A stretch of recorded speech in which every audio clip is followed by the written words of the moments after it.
नमस्कार दोस्तों, स्वागत है आपका हमारे YouTube चैनल स्टडी पॉइंट में। आज हम और आप मिलकर गुप्त साम्राज्य संबंधी प्रश्नों को हल करेंगे। आइए अब हम प्रश्नों को देखते हैं। प्रश्न, गुप्त काल की स्वर्ण मुद्रा को क्या कहा जाता था? कृषापर्ण, दिनार, निष्क, सुवर्ण। तो गुप्त काल की स्वर्ण मुद्रा को दिनार कहा जाता था। अगला प्रश्न, निम्न में से किसे शक विजेता नाम से जाना जाता है? चंद्रगुप्त प्रथम, समुद्रगुप्त, चंद्रगुप्त द्वितीय, कुमारगुप्त। तो शक विजेता के नाम से चंद्रगुप्त द्वितीय को जाना जाता है। अगला प्रश्न, किस अभिलेख से ज्ञात होता है कि स्कंदगुप्त ने हूणों को पराजित किया था? भीतरी स्तंभलेख, इलाहाबाद स्तंभलेख, मंदसौर अभिलेख, उदयगिरी अभिलेख। तो भीतरी के स्तंभलेख से ज्ञात होता है कि स्कंदगुप्त ने हूणों को पराजित किया था। अगला प्रश्न, प्राचीन भारत में किस वंश का शासनकाल स्वर्ण युग कहा जाता है? मौर्य वंश, शुंग वंश, गुप्त वंश, कुषाण वंश। तो प्राचीन भारत का स्वर्ण युग गुप्त वंश के शासनकाल को कहा जाता है। अगला प्रश्न, गुप्त शासकों द्वारा जारी किए गए चांदी के सिक्के क्या कहलाते थे? रूपक, कृषापर्ण, दिनार, पर्ण। तो गुप्त शासकों द्वारा चांदी के सिक्के रूपक कहलाते थे। अगला प्रश्न, सती प्रथा का प्रथम अभिलेखीय प्रमाण कहाँ से प्राप्त हुआ है? मंदसौर से, जूनागढ़ से, एरण से, सांची से। तो सती प्रथा का प्रथम अभिलेखीय प्रमाण एरण से प्राप्त हुआ है।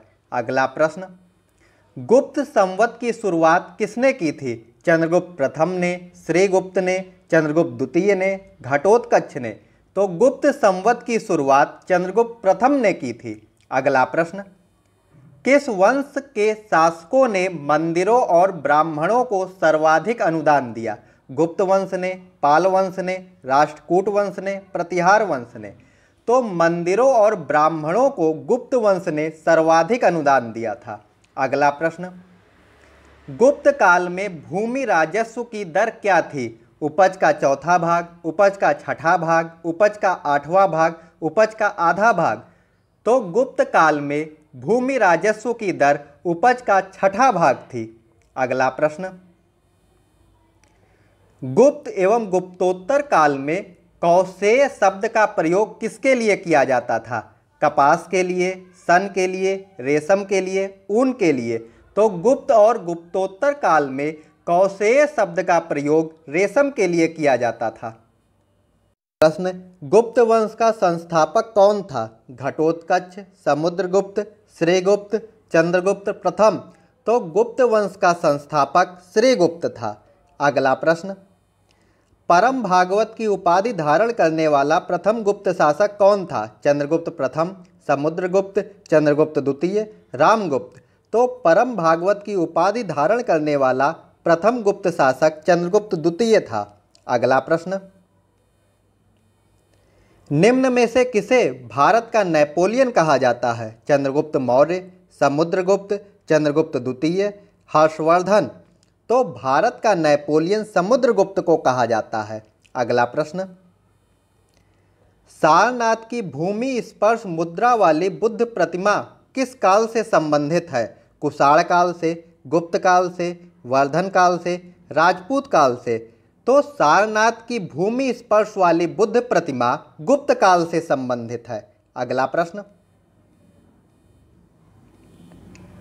गुप्त काल में उत्तर भारतीय व्यापार निम्न में से किस बंदरगाह से संचालित होता था? भरूच, कल्याण, खंभात, ताम्रलिप्ति।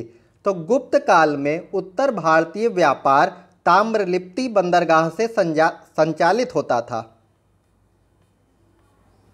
दोस्तों, आपको हमारा ये वीडियो कैसा लगा? अपनी राय हमें कमेंट बॉक्स में बताइएगा और इस वीडियो का PDF आप डिस्क्रिप्शन में दिए लिंक से डाउनलोड कर सकते हैं।